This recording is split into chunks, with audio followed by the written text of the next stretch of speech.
క్షణక్షణ పోరాటం కనకన ప్రజాపక్షం జనసైనిక్ న్యూస్ కి స్వాగతం.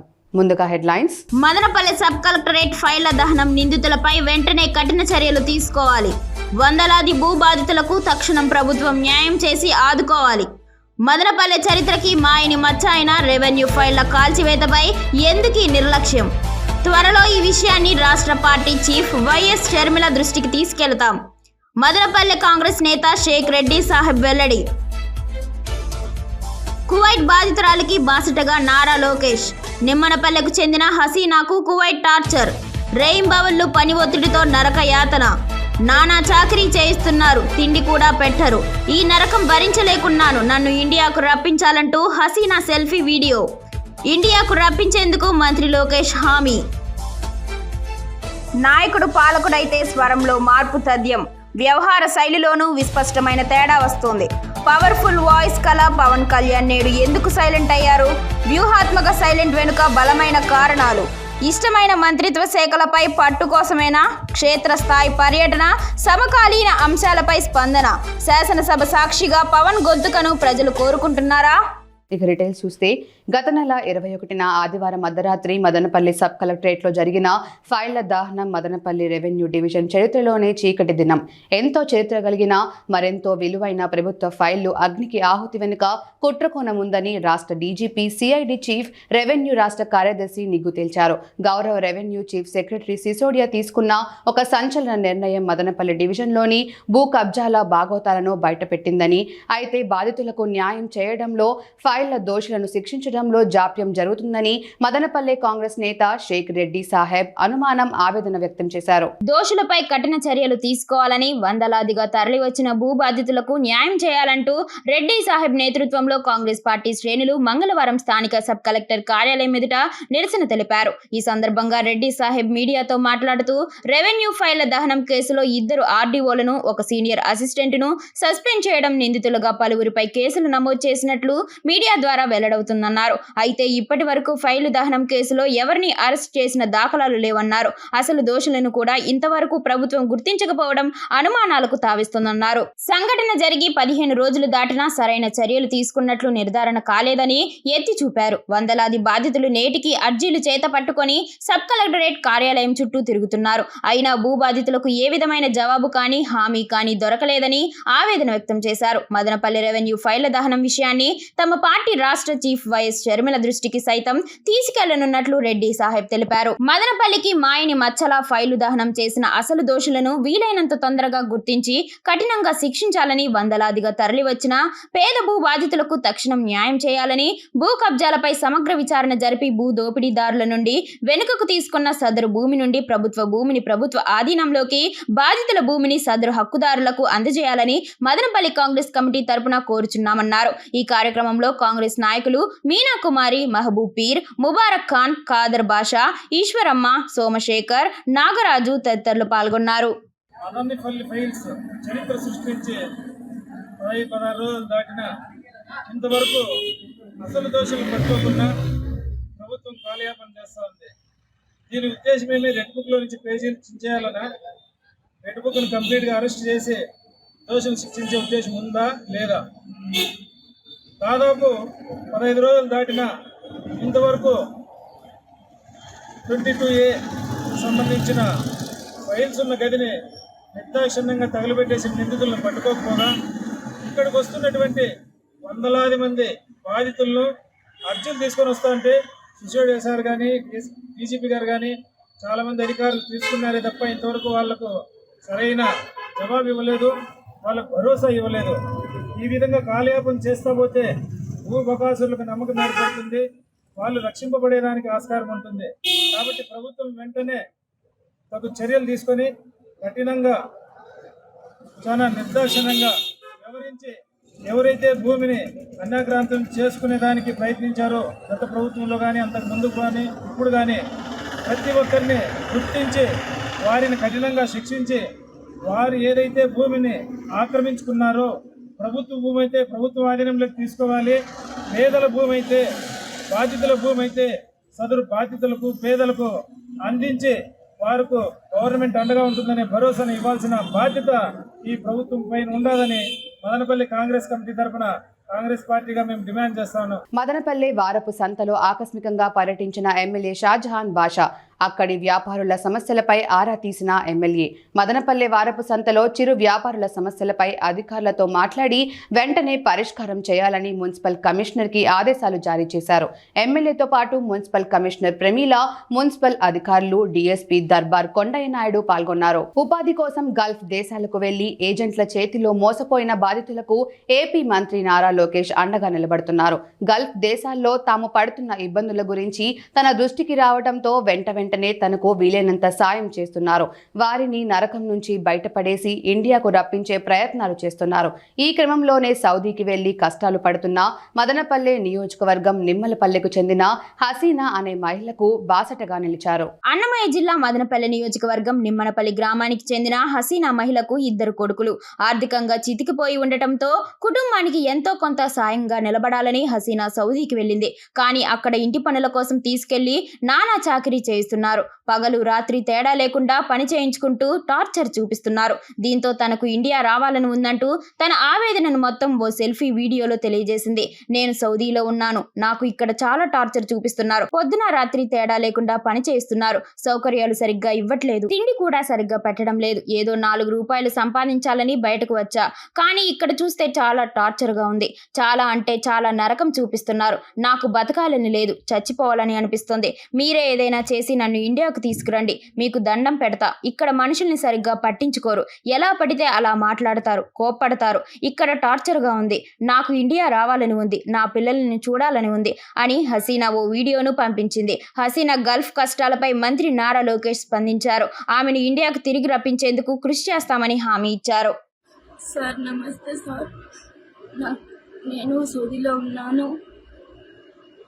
నాకు ఇక్కడ చాలా టార్చర్గా ఉంది సార్.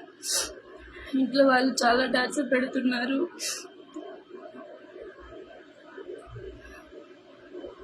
నైట్ ఎంత పని చేయాలా, పగలు ఎంత పని చేయాలా. ఇక్కడ రేకుల రూమ్ ఉంది కదా, ఇక్కడ పనుకోవాలా. వేడికి దానికి నిద్ర పట్టదు సార్. కూలర్ పెట్టినారు, కూలర్ కానీ పని చేయదు. ఇక్కడ తిండి కూడా సరిగా లేదు, నాకు సౌకర్యం కూడా సరిగా లేదు. ఇక్కడ టార్చర్ ఎక్కువ పెడుతున్నారు. దయచేసి నన్ను ఇండియాకి పిలిపించండి సార్, మీకు దండం పెడతాను. నాకు బతకాలని లేదు సార్. ఏదో నాకు 2 కొడుకులు ఉన్నారు, 2 బిడ్డలు ఉన్నారు. ఏదో నేను 4 రూపాయలు సంపాదించుకోవాలని సారీ ఇక్కడ బయట వచ్చినాను. ఇక్కడ చూస్తే చాలా టార్చర్గా ఉంది. చాలా అంటే చాలా నరకం చూపిస్తూ ఉన్నారు ఇక్కడ పని. నాకైతే బతకాలని లేదు సార్, చచ్చిపోవాలనిపిస్తూ ఉంది ఇక్కడ. మీరు ఏదైనా చేసి నేను ఇండియాకి పిలిపించండి సార్, మీకు దండం పెడతాను.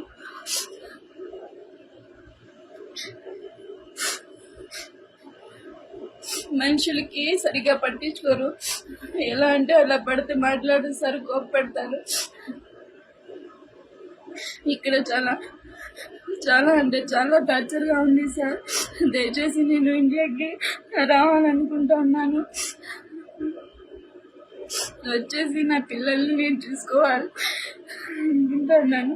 ఇక్కడైతే నేను ఇక్కడే ఉంటే చనిపోతానికి నాకు భయంగా ఉంది. మీరే ఎలాగో అలా దయచేసి నన్ను ఇండియాకి పిలిపించండి సార్. రాజంపేట ఎంపీ స్థానానికి కాంగ్రెస్ పార్టీ అభ్యర్థిగా పోటీ చేసిన బాషిద్ లీలలు ఒక్కొక్కటిగా బయటకు వస్తున్నాయి. త్వరలో అతన్ని విచారించే అవకాశం. తవ్విన కొద్దీ వెలుగులోకి బాషిద్ మోసాలు. 12.50 కోట్ల ప్రాపర్టీ కొంటానని మోసం, ఆస్తి కొట్టేసి ఈ కేసులో ఇరికించిన బాషిద్. ఆదిత్య బిర్లా హౌసింగ్ ఫైనాన్స్ నుంచి అక్రమంగా 40 కోట్ల రూపాయలు కొట్టేసిన కేసులో ప్రధాన నిందితుడు బాషిద్కు భారతీయ రిజర్వ్ బ్యాంక్లో పనిచేసే ఓ అధికారి సహకారం ఉన్నట్లు సైదరాబాద్ పోలీసులు గుర్తించారు. ఈ కేసులో ఇండోసెట్ bank manager Ramaswamy, delivery manager Rajesh ను ఇప్పటికే ఈఓడబ్ల్యూ పోలీసులు అరెస్ట్ చేయగా బషీద్ ను వారికి పరిచయం చేసింది సదరు ఆర్బీఐ అధికారి అని గుర్తించారు. ఆర్బీఐలో పనిచేసే అధికారి ద్వారా మాకు బషీద్ పరిచయం అయ్యాడు. బషీద్ కు సహకరించాలని ఆ అధికారి సూచించారు. చేశారు, అందుకే అతనికి సహకరించాం అని నిందితులిద్దరూ వాంగ్మూలం ఇవ్వడంతో పోలీసులు 3 రోజులు ఢిల్లీలో మకాం వేసి ప్రధాన నిందితుడు సినీ నిర్మాత బషీద్ను అరెస్ట్ చేశారు. నిందితులను కోర్టు అనుమతితో పోలీస్ కస్టడీకి తీసుకుని విచారించుచున్నట్లు సైబరాబాద్ పోలీసులు తెలిపారు. కస్టడీలో ముఖాముఖి విచారిస్తే ఆర్బీఐ అధికారి పాత్ర బయటపడుతుందన్నారు. 40 కోట్ల రూపాయలు మోసంలో బషీద్ ఉదయ్ కుమార్ రెడ్డి అనే వ్యక్తిని అడ్డంగా బుక్ చేసి అతని ఆస్తిని కొట్టేయడమే కాకుండా బాధితుడిని కూడా ఈ కేసులో ఇరికించినట్లు పోలీసులు గుర్తించారు. ఉదయ్ కుమార్ రెడ్డికి జూబ్లీ హిల్స్, యాప్రాల్లో 12.50 కోట్ల రూపాయలు విలువైన ఆస్తులున్నాయి. ఆయన వాటిని అమ్మకానికి పెట్టారు. విషయం తెలుసుకున్న బషీద్ ఆ ఆస్తులను కొనుగోలు చేస్తానని నమ్మబలికాడు. అయితే ఇండస్ ఇండ్ బ్యాంక్ లో ఖాతా తెరిస్తే లావాదేవీలు సులభమవుతాయని చెప్పాడు. దానికి ఉదయ్ కుమార్ రెడ్డి అంగీకరించడంతో బ్యాంక్ అధికారులను పిలిపించి ఖాతా తెరిపించాడు. ఆ తర్వాత ఖాతా ఆన్లైన్ యాక్సెస్ ను తీసుకున్న బషీద్, నాకు 40 కోట్ల రూపాయలు డబ్బు రావాల్సి ఉంది, వాటి బదిలీకి మీ ఖాతాను వాడుకుంటాను, మీకు రావాల్సిన 12.50 కోట్ల రూపాయలు అందులో ఉంచి మిగతావి వేరే ఖాతాలకు బదిలీ చేసుకుంటాను అని చెప్పాడు. దాంతో ఉదయ్ కుమార్ రెడ్డి సరేనన్నారు. ఆదిత్య బిర్లా హౌసింగ్ ఫైనాన్స్ నుంచి కొల్లగొట్టిన 40 కోట్ల రూపాయలను ఉదయ్ కుమార్ రెడ్డి ఖాతాకు బదిలీ చేశారు. ఆ డబ్బును చూపి ఉదయ్ కుమార్ రెడ్డి ఆస్తులను బషీద్ తన పేరిట రిజిస్టర్ చేయించుకున్నాడు. ఆ తర్వాత 40 కోట్ల రూపాయలను వేర్వేరు ఖాతాలకు బదిలీ చేశాడు. బషీద్ అరెస్ట్ అయ్యాక ఈ ఆస్తుల విషయంలో ప్లేటు ఫిరాయించడం గమనార్హం. నేను ఉదయ్ కుమార్ రెడ్డి ఖాతాను డబ్బు బదిలీకి వాడుకున్నది నిజమే. అయితే ఉదయ్ కుమార్ రెడ్డికి 12.50 కోట్ల రూపాయలు నగదు ఇచ్చి ఆస్తులు కొన్నాను అని చెబుతున్నట్లు తెలిసింది. బషీద్ బదిలీ చేసిన పలు ఖాతాలను గుర్తించిన పోలీసులు వాటిల్లోని 37 కోట్ల రూపాయలను ఫ్రీజ్ చేశారు. యువకుల నిరసనలతో బంగ్లాదేశ్లో తీవ్ర రాజకీయ సంక్షోభం తలెత్తింది. ఉద్యోగ రిజర్వేషన్ల చిచ్చు కారణంగా అదుపు తప్పిన అల్లర్ల నేపథ్యంలో ప్రభుత్వం కుప్పకూలింది. ప్రధాని పదవికి షేక్ హసీనా రాజీనామా చేసి తన సోదరితో కలిసి భారత్కు వచ్చారు. ఇక హసీనా రాజీనామా విషయం తెలుసుకొని నిరసనకారులు సంబరాలు చేసుకున్నారు. ప్రధాని నివాసం ఘనభవన్లోకి చొరబడి ఫర్నిచర్ను, ఇతర సామాగ్రిని లూటీ చేశారు. హసీనా తండ్రి బంగబంధుగా పేరొందిన ముజిబుర్ రెహమాన్ విగ్రహాన్ని సైతం నిరసనకారులు బద్దలు కొట్టారు. హసీనా పార్టీ కార్యాలయాన్ని తగలబెట్టారు. హోంమంత్రి అసదుజ్జమాన్ ఖాన్ ఇంటిని ధ్వంసం చేశారు. నాయకుడు పాలకుడిగా మారితే స్వరంలో మార్పు వస్తుంది, వ్యవహార శైలిలో మార్పు వస్తుంది. ఈ విషయంలో పవన్ కళ్యాణ్ ఒక ఉదాహరణ. జనసేన అధినేతగా పవర్ఫుల్ వాయిస్ వినిపించారు పవన్. అదే పవన్ ఇప్పుడు డిప్యూటీ సీఎంగా మారారు. 50 రోజుల కిందట బాధ్యతలు చేపట్టారు. కానీ మునుపటిలా ఆ స్వరం వినిపించటం లేదు. మాటల వేడి కూడా తగ్గింది. సినీ రంగంలో అనతి కాలంలోనే ఎదిగారు పవన్. తనకంటూ ఒక మేనరిజం ఏర్పాటు చేసుకున్నారు. అందుకే సక్సెస్ అయ్యారు. సినిమాల సక్సెస్ తో పని లేకుండా తెలుగు పరిశ్రమలో అగ్రనటుడిగా వెలుకొందారు. పవర్ స్టార్ అన్న బిరుదు దక్కించుకున్నారు. జనసేన పార్టీ స్థాపించిన తర్వాత కూడా అదే పవర్ ను కొనసాగించారు. 2014 నుంచి 2019 వరకు ఆయన ప్రత్యక్ష ఎన్నికల్లో పోటీ చేయకపోయినా బలమైన 2 ప్రాంతీయ పార్టీలకు దీటుగా తన రాజకీయాన్ని నడిపించారు. 2019లో పోటీ చేశారు. తాను పోటీ చేసిన 2 నియోజకవర్గాల్లో ఓడిపోయారు. కేవలం ఒకే ఒక స్థానంలో తన పార్టీ గెలిచింది. అయినా సరే 151 స్థానాలు దక్కించుకున్న వైసీపీకి గత 5 ఏళ్లుగా చుక్కలు చూపించారు. ఆయన ప్రజల్లోకి వచ్చిన ప్రతిసారి అప్పటి మంత్రులు, వైసీపీ నేతలకు నిత్యం పనే. పవన్ విమర్శలకు ఎలా తిప్పికొట్టాలో తెలియక సతమతమయ్యేవారు. అంతలా అప్పుడు రాజకీయాలను శాసించారు పవన్. ఆయన నోటి నుంచి వచ్చే ప్రతి మాట తూటాలా మారేది. ప్రత్యర్థి గుండెలను చీల్చుకుంటూ పోయేది. అయితే అటువంటి వ్యక్తి చేతికి అధికారం వచ్చేసరికి సమూల మార్పులు ఉంటాయని అంతా భావించారు. కానీ గత 50 రోజుల్లో కేవలం సమీక్షలు, సమావేశాలు కొనసాగిస్తున్నారు. క్షేత్రస్థాయిలో ప్రజల్లోకి రావడం లేదు. వ్యూహాత్మక సైలెంట్. పవన్ డిప్యూటీ సీఎంతో పాటు 4 మంత్రి పదవులను స్వీకరించి 50 రోజులు దాటుతోంది. కానీ గతం మాదిరిగా చురుకుతనం, పవర్ఫుల్ నేతృత్వం కనిపించడం లేదు. అయితే అది అధికారంలో ఉన్నప్పుడు చెల్లదు కూడా. ఒక అధినేతగా, పవర్ఫుల్ నేతగా ఎదిగిన పవన్ అధికారం చేపట్టాక ఆ స్థాయిలో ప్రతాపం, ప్రభావం చూపలేకపోతున్నారు. చేతిలో 6 మంత్రిత్వ శాఖలు ఉన్నాయి. ఆపై డిప్యూటీ సీఎం హోదా ఉంది. అయినా సరే అధికార దర్పం చూపేందుకు పవన్ ఇష్టపడటం లేదు. ఇష్టమైన శాఖల వైపు మొగ్గు. వాస్తవానికి పవన్ కూటమి ప్రభుత్వంలో హోంమంత్రి పదవి నిర్వర్తిస్తారని అంతా భావించారు. సీఎం తరువాత అంతటి పెద్ద పదవి అదే. సహజంగానే జన సైనికులు సైతం హోంమంత్రి పదవిలో పవన్ ను చూడాలనుకున్నారు. కానీ పవన్ మాత్రం దర్పం కంటే ప్రజలకు మెరుగైన పాలన అందించే శాఖలకే ఇష్టపడ్డారు. ముఖ్యంగా గ్రామీణ నేపథ్యం ఉన్న శాఖలను ఎంచుకున్నారు. పంచాయతీ రాజ్, గ్రామీణాభివృద్ధి, పర్యాటక, అటవీ శాఖ ఇలా పల్లె పాలనకు సంబంధించిన అన్ని రకాల శాఖలను తన వద్ద ఉంచుకున్నారు. తగ్గిన దూకుడు. అయితే మంత్రిగా పదవి బాధ్యతలు స్వీకరించిన తర్వాత పవన్ దూకుడు తగ్గింది. సహజంగానే ఇది జన సైనికులకు మింగుడు పడని అంశం. అందుకే పవన్ క్షేత్రస్థాయిలో పర్యటనలు చేయాలని వారు ఆశిస్తున్నారు. గతం మాదిరిగా సమకాలీన రాజకీయ అంశాలపై స్పందించాలని కోరుకుంటున్నారు. అయితే శాఖలపై పట్టు పెంచుకునేందుకు పవన్ ప్రయత్నిస్తున్నారు. తన చుట్టూ యువ నిజాయితీ అధికారులను నియమించుకుంటున్నారు. ప్రతిపక్షం మాదిరిగా అధికారంలో ఉన్నవాళ్లు మాట్లాడడం కుదరని పనిగా తేల్చి చెబుతున్నారు. శాసనసభలో సైతం ఇదే విషయాన్ని ప్రకటించారు. తాను తప్పు చేసినా కఠిన చర్యలు తీసుకోవాలని నేరుగా స్పీకర్నే కోరారు. ఒక విధంగా చెప్పాలంటే ప్రతిపక్షంలో ఉన్నప్పుడు ప్రశ్నించే స్థాయిలో ఉంటారు. అధికారంలోకి వస్తే సమాధానం చెప్పాల్సి ఉంటుంది. ఈ విషయం తెలుసు కనుక పవన్ తన పని తాను చేసుకుంటున్నారు. అవసరమైతేనే మాట్లాడుతున్నారు.